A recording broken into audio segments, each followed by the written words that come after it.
We may have shifted gears here at Derry into our virtual Advent calendar, but you didn't think that I would leave you without a weird Christmas story, did you?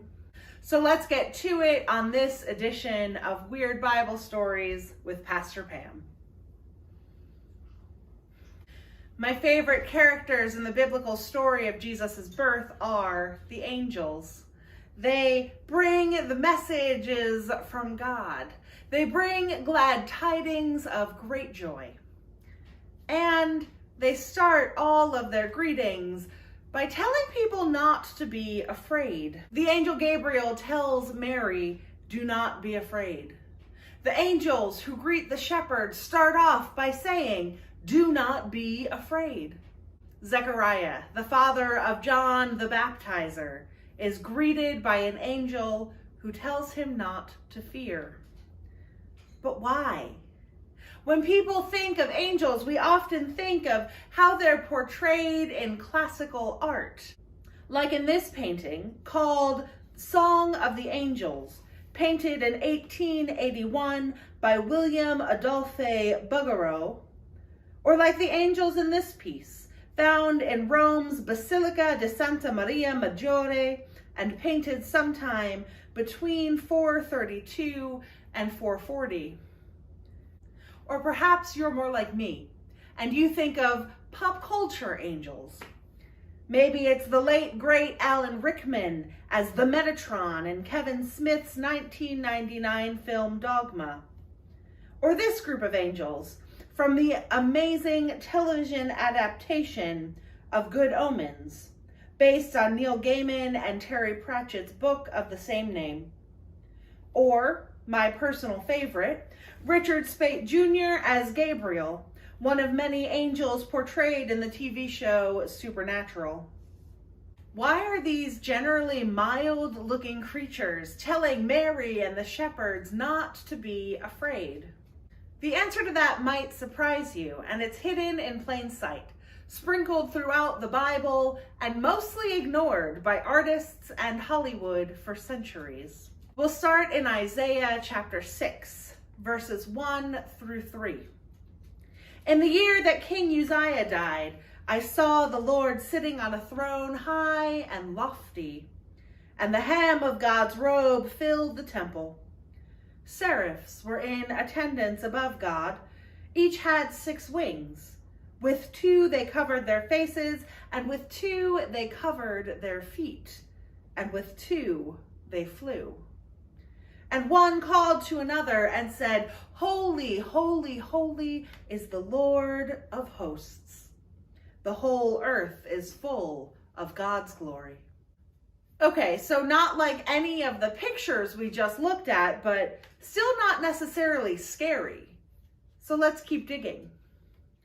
Revelation chapter 10, verse 1. And I saw another mighty angel coming down from heaven, wrapped in a cloud with a rainbow over his head. His face was like the sun and his legs like pillars of fire.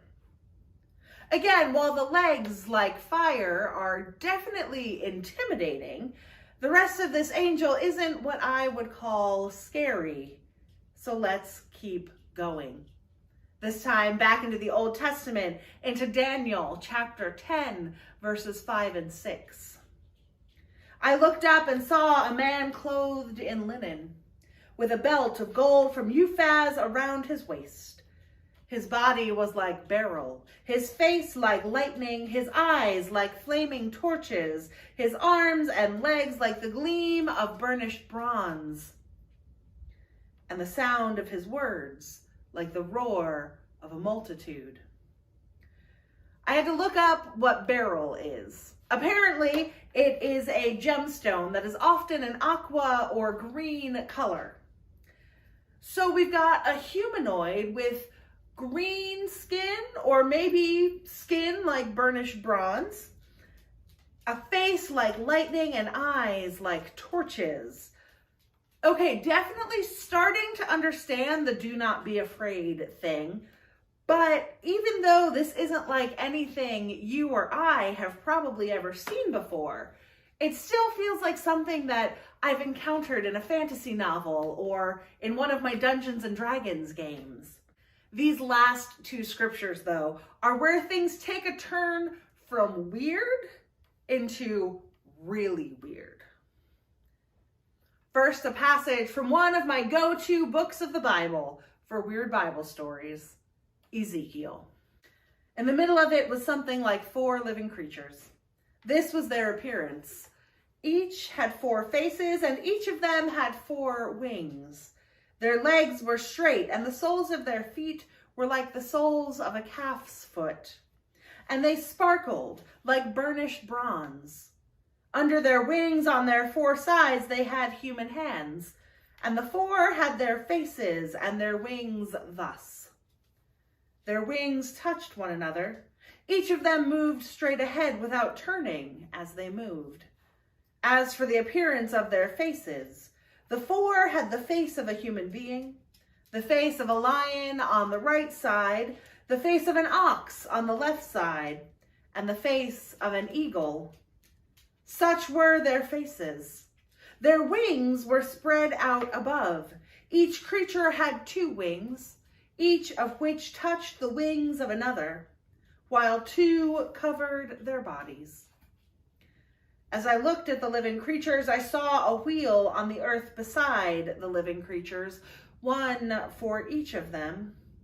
As for the appearance of the wheels and their construction, their appearance was like the gleaming of beryl, and the 4 had the same form, their construction being something like a wheel within a wheel. When they moved in any of the 4 directions without veering as they moved. Their rims were tall and awesome, for the rims of all 4 were full of eyes all around. When the living creatures moved, the wheels moved beside them. And when the living creatures rose from the earth, the wheels rose. Wherever the Spirit would go, they went, and the wheels rose along with them. For the spirit of the living creatures was in the wheels. When they moved, the others moved.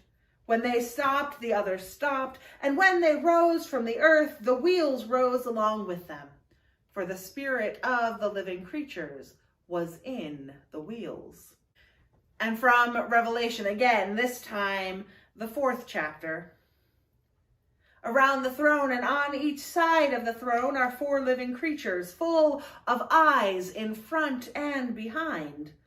The first living creature like a lion, the second living creature like an ox, the third living creature with a face like a human face, and the 4th living creature like a flying eagle. And the 4 living creatures, each of them with 6 wings, are full of eyes all around and inside. Day and night without ceasing, they sing, "Holy, holy, holy, the Lord God, the Almighty, who was and is to come." In those last 2 scriptures, there are eyes everywhere. So yeah, I think it's safe to say that "do not be afraid" was probably a necessary greeting. It probably won't surprise you that many contemporary artists, many of whom post their creations on websites like Tumblr, have taken a shining to this more literal interpretation of how angels are described in the Bible. Like this piece of Gabriel, preparing to speak with Mary, from a creator who goes by the handle Consulting Cannibal on Tumblr. So, fellow weirdos, the next time you hear the Christmas story, and you hear the angels tell someone, "Do not be afraid," you can chuckle to yourself, because apart from the sudden appearance of these creatures, you know why someone might fear them. I'll leave you now with my poor photo editing skills and this picture of a nativity scene that I pieced together just for you. Merry Christmas, weirdos.